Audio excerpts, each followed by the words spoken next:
Thank you for joining me for another Sales and Leadership with Heart. Oh, that was like an official intro. I don't think I've ever done that before, but I'm excited to be on and have with me Lydia Sugarman.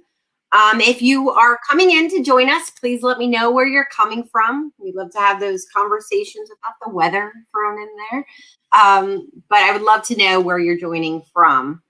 And Lydia, I'm so happy to have you. Thank you. I'm happy to be here. This is great. Yeah. I'm pretty much here every week for all of your guests in the Ladies Happy Hour. That was a fun experiment with Clubhouse, although it was an experiment in futility, but we tried. Well, and I appreciate you trying and helping me out. So if you don't know what happened, basically for my last ladies happy hour, I wanted to see if I could get a Clubhouse conversation going on at the same time. And Lydia volunteered to basically moderate and host that for me. And unfortunately, it just didn't work out. And sometimes these things happen. You test, you try, and you learn and understand, okay, an after party is better than a watch party on an audio platform. But it was worth a try. So. It was worth a try. I talked to somebody later on in the week who explained how you can make it happen, but it takes a lot of professional equipment to do it, and it's still, it's dividing your attention. You're trying to listen to two conversations, and this is Zoe, and she feels that she has to participate in every Zoom first thing in the morning. She chills out later in the day because she's 18 and she sleeps like seniors. But that's cool. Nice to meet you, Zoe. Thank you for participating too. So Lydia, for those out there who don't know who you are, why don't you tell us a little bit about yourself?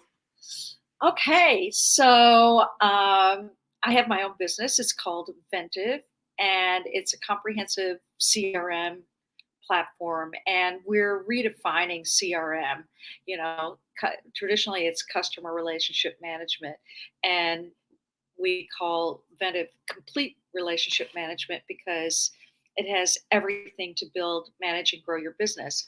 I've been in sales forever. I've sold all different kinds of things, from cosmetics right out of college because I couldn't get a job as a lab tech or doing research.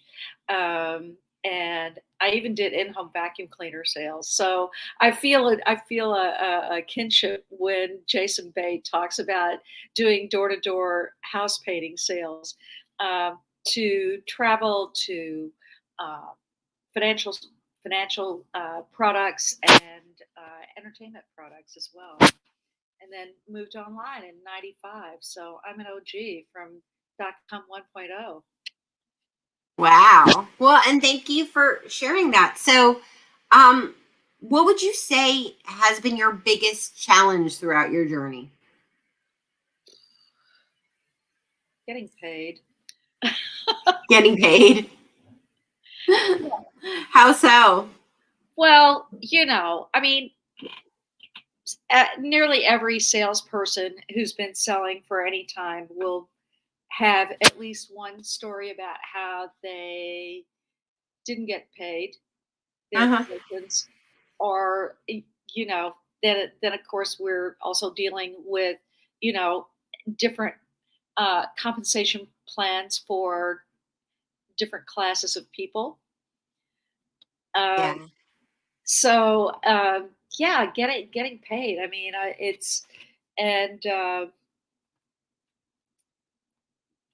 that's probably the biggest. And I went into business for myself when I sent out 100 resumes in fourth quarter 2000 and didn't get any interviews, even though I had 5 years experience already in online.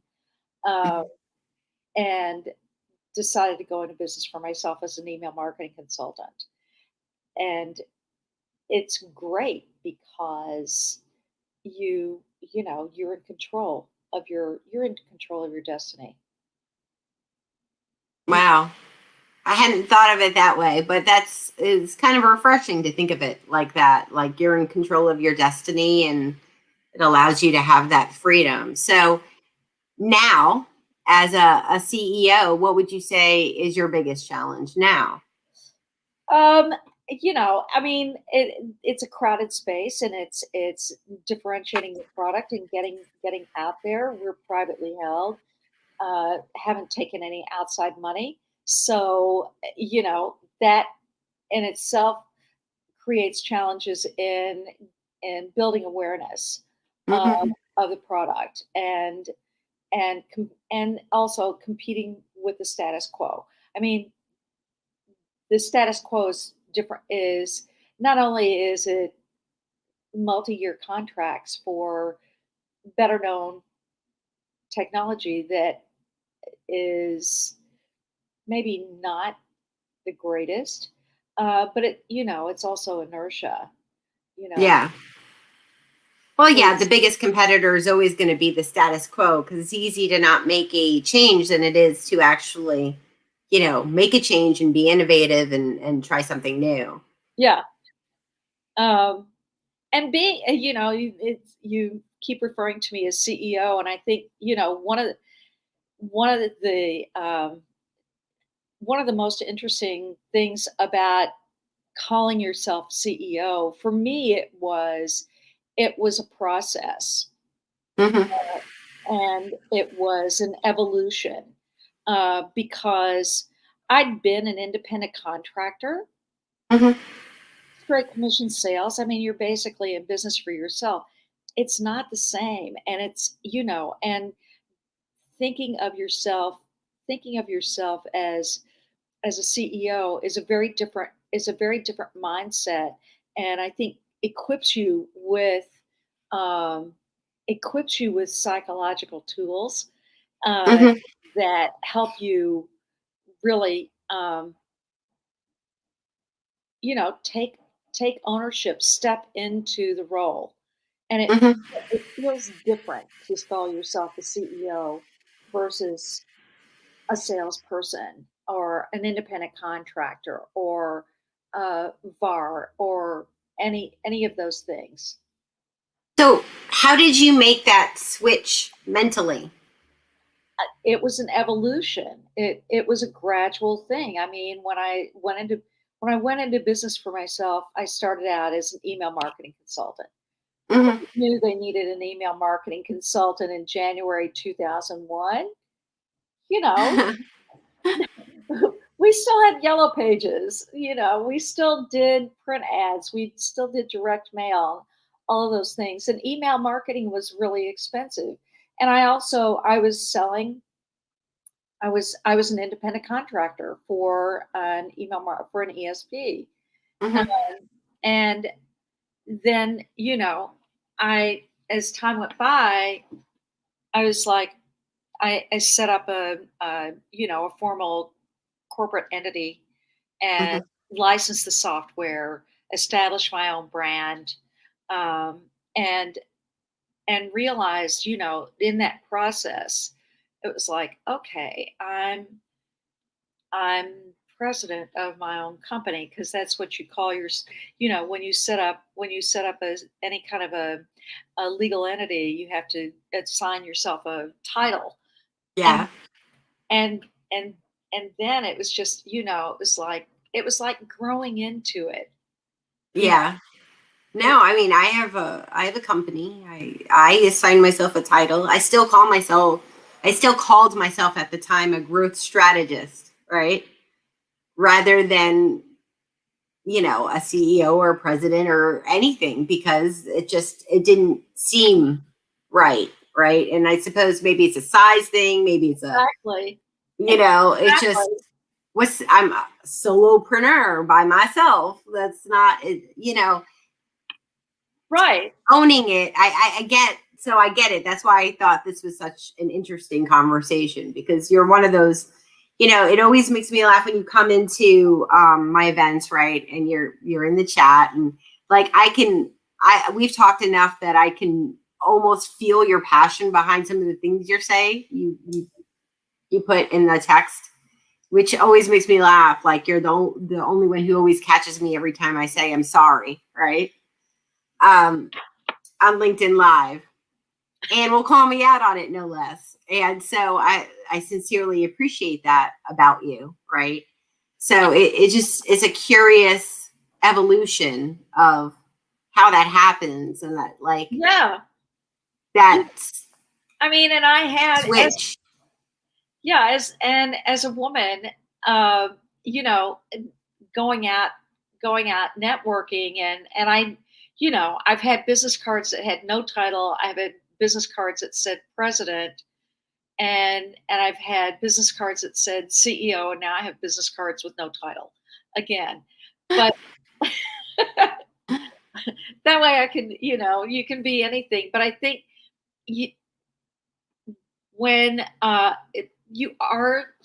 when you have your own company, whether it's just you or you and thousands of people, you're still the chief executive officer, and it uh, it gives you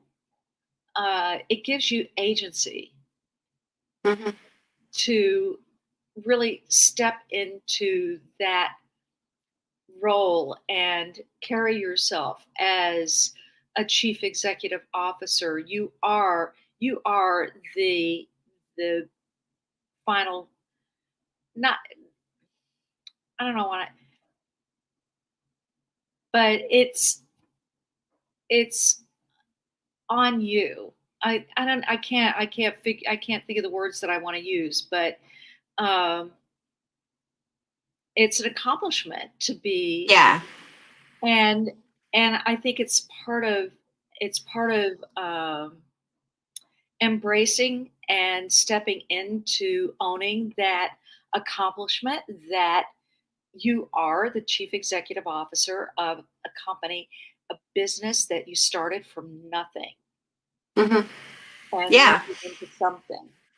Dr. Nancy Zare here says there's a big shift in mindset when you go from independent practitioner to owner, which is Yeah. I 100% agree with. That's it's a it's a big change. It's a leap. And then owning it on top of it, like claiming it, and So I think And when you're when you're an independent contributor and you may have a company, when you're doing consulting, I think for me, when I look at you, the difference is the product, right? You have a product that you delivered to market, and that's out there in the world, and the productization of that, right? yeah. Is kind of how I look at it. But I don't think it's as simple as that, and that I'm probably being short-sighted by looking at it that way too. So it's kind of interesting. These terms, well, I'm an independent contractor. I am a consultant. I'm a solopreneur. These are all, it allows you, you still kind of are in the shadows, kind of, Mm-hmm. um, where saying that you're CEO, you're out there as the primary representative. Well, when you're one person, but it's just it's it's it's recognition of your role, of Mm-hmm. um, your responsibility to yourself, to your clients. It's recognition of accomplishment. Maybe maybe it even gets into like uh, counteracting imposter syndrome. We were talking about Yeah. this earlier. So, and Nancy has another Dr. Nancy Zaire has another comment here. His claiming it is also a mindset shift. No longer suffer from the imposter syndrome. And it's funny because you and I were talking about that right before we went live. Like, Right. there's imposter syndrome, but what's on the flip side of imposter syndrome? So, we have another comment here. So from Right. Troy. Hi, Lydia. I had a technical glitch. Great to see you on live. Hi, Hi. Troy. uh, uh, Troy's a great friend professionally and a little personally. Another LinkedIn friend and a great. He has a great live event. It sometimes is weekly. He talks about LinkedIn strategy. Oh, LinkedIn strategy. Well, I'm a big fan of LinkedIn strategy and LinkedIn in general. I feel Constantly. like there's a lot of value on the platform. There have been a lot of changes in the last few days too. A big shift. Um, uh, Really? oh I don't think yeah. I don't think I've noticed. I'm gonna have to check into that. I've spent a little less time on LinkedIn this week with a busy week.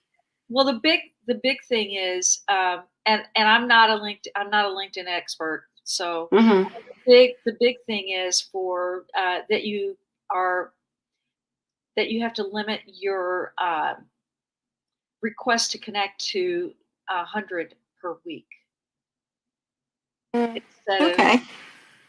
instead of no more than 20 a day, or you might get your hand slapped. Um, Oh, yeah, that's new. it is. You know, Hmm. there were doing lead gen. There are a lot of businesses that focus on sending out tons of connection requests daily, like, Mm-hmm. and you can't do that anymore.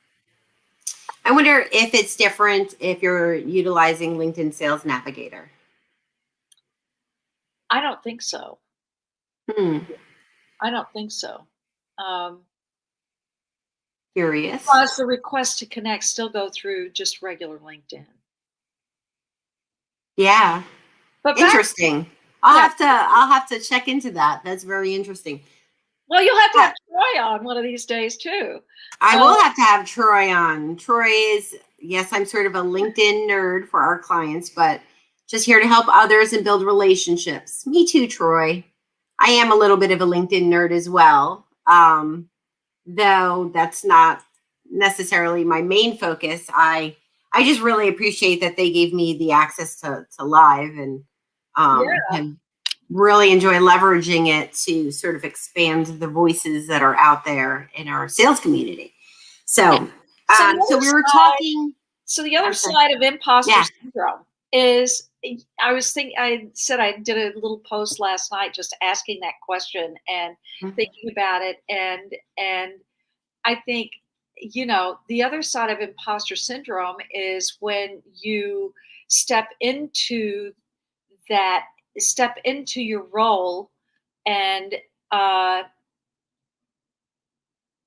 and and acknowledge your capabilities, your Mm-hmm. talents, your and are confident in that, and yet there are those who will shut you down. I don't know what that's called. Actually, Dr. Nancy Zaire, who's a sales psychologist, could probably has a term for that. But it's and that's something that we deal with in the corporate world, or and also probably one of the reasons why I chose to say I'm the CEO Yeah. is I want to be taken seriously. I want to be recognized that for my expertise, my capability, and the great product that we deliver, along with great support for our clients. But when you get passed over, when somebody gets passed over for a promotion. That for someone who is less qualified, Hmm. uh, that to me is the flip side of the imposter syndrome coin. So, and I'm assuming you've experienced that through your life. I know I have. You know, we all have, and Yeah. you know me, I'm you know, I'm very outspoken. We're wrapping up Women's History Month. Yeah. Uh, so I was really so gratified and flattered to get to be on during March, and you know that I'm really part of. I'm really outspoken feminist, or Hmm. and humanist, and that's why I try to, you know, remind women not to preface sentences with self-deprecating intros like "I'm sorry, but," you know, it's like, just say it, own it, be you know, be confident in what you're saying, and yeah, we don't ask for raises, we don't negotiate salaries, we don't, you know, we don't campaign for ourselves as much as much as guys do, you Hmm. know. We have to learn how to fake it till you make it as well as the guys do. Um, Well, I mean, and looking at like the data out there, where women only apply for, or women will typically apply for jobs where, they meet the majority of the criteria, while men will apply for jobs if they just meet like some of it. Like if they think they can do it rather than, um, the thing is, I, having gone through a recent job hunt, with that in the back of my mind, I applied for things that maybe were above my skill level, right? Or at least that I didn't have all of the listed experience. And I found it funny that in cases like that, I never even like no response. No response in a lot of cases. And so looking at data now, right, there's like, if there are less than two women in your candidate pool, you're like 0% likely. I have to find this report. It's like 0% yeah, likely to bring them on. But if you have three or more, then you're about 50% likely. It's like, it was this weird, I saw it and I was like, yeah. wow. So if you try to be diverse enough to bring in just a couple people, it's very strange. I have to dig it out now because I've talked about it. And Oh, the statistics that came out this month about women in the workplace today mhm, versus 30 years ago, mhm, 40 years ago were distressing, and and beyond distressing. You also yeah. you also know me that I'm pretty plain spoken, so I'm like thinking I'm editing I'm Well, editing what's coming. I mean, It's just like, you know, we there's no parity. There's been no there basically has been no progress, and it's just unacceptable. well, yeah, and worse than no problem. I mean, there's one McKinsey report that says that through the pandemic, we've actually been set back like by like 50 years, with even the little traction that we gained. Um, so we need more women in CEO roles and leadership roles that will lift other women up and mentor them and inspire them. And, I think that's the difference Actually, between saying it and actually doing it in some cases. actively it actively promoting other women. Hmm. In other words, promoting in every sense of that word. If you're in a position, if you're in a management position where you can promote a woman and give her a raise, uh, do it. If you know, the last week's discussion was about finding your tribe.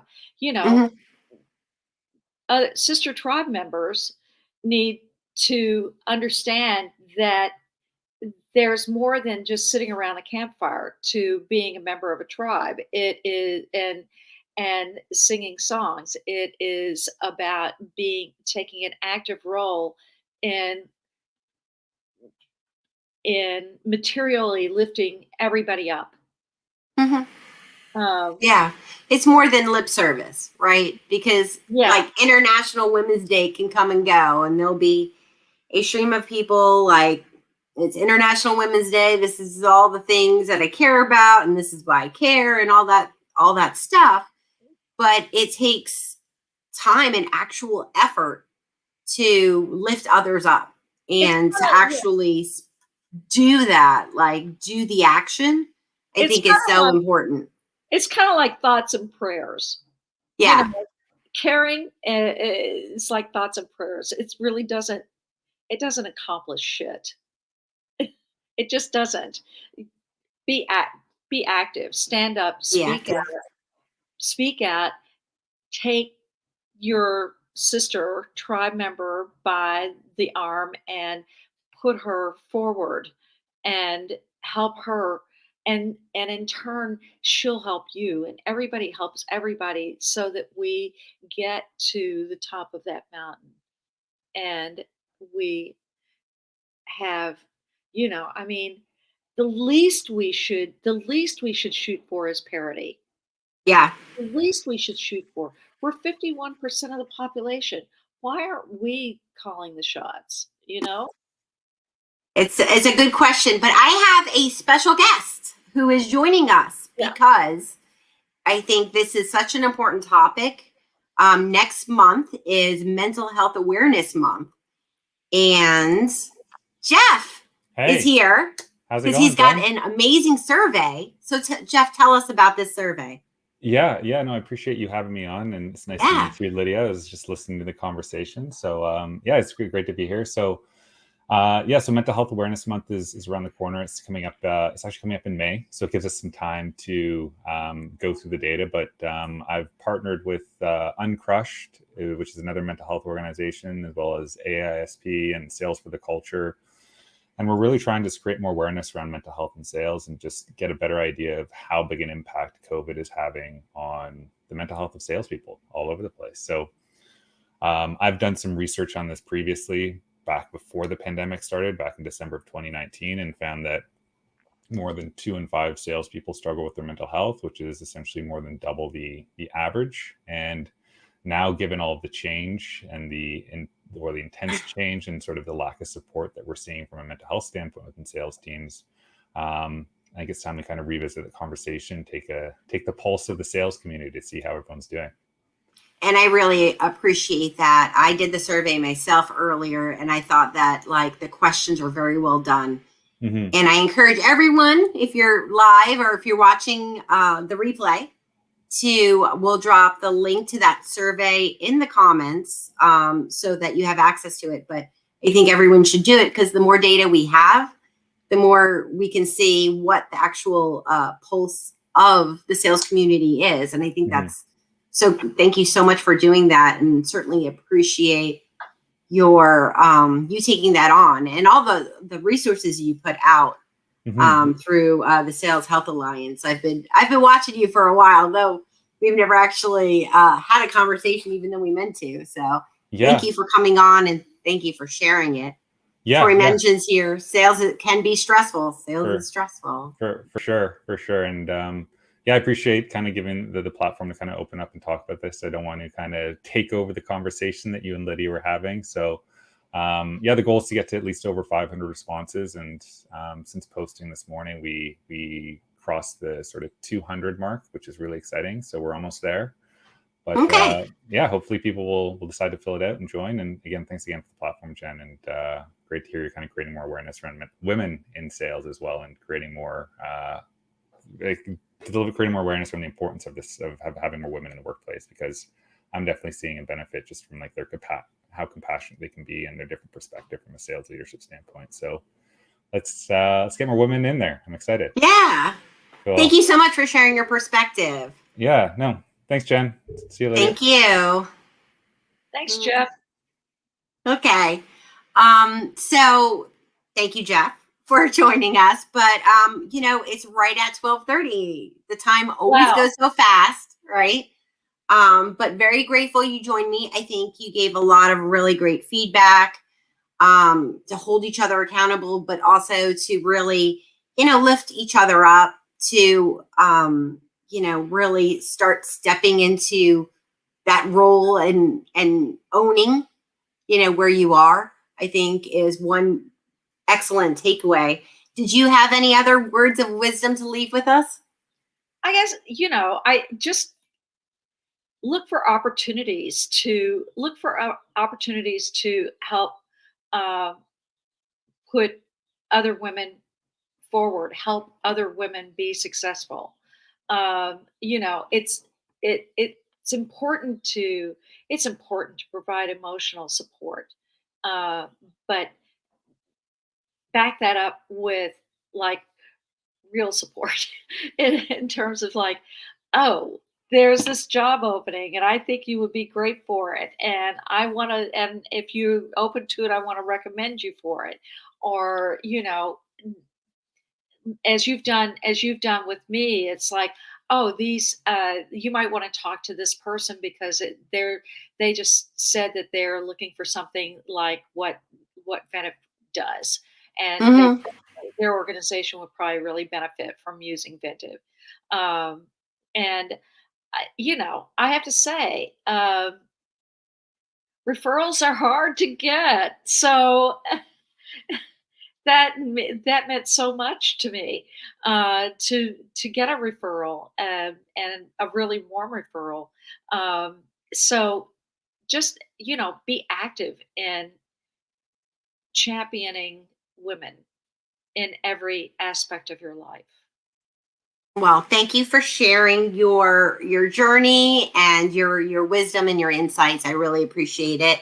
So next week, I've got Justin Michael coming on, who wrote his sales manifesto. And so we're going to talk about his manifesto, which includes 11 myths of sales. I agree with some of it. I don't agree with parts of it. So it should be a really interesting conversation. And then Justin is fascinating, and yes, there's a lot to learn. Oh yeah, no, he really is fascinating. So I'm really honored to have him on. And then also next week, I think following Women's History Month, I have a panel discussion on artificial harmony. So for anyone out there who is afraid to rock the boat at work, I've brought some HR, some culture professionals together, as well as some sales leaders.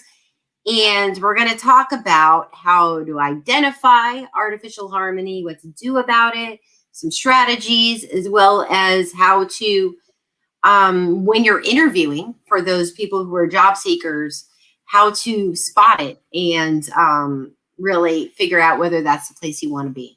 So I think that's going to be a super useful discussion for all the ladies out there, but anyone really who's having this struggle of, just the artificial harmony within, workplaces.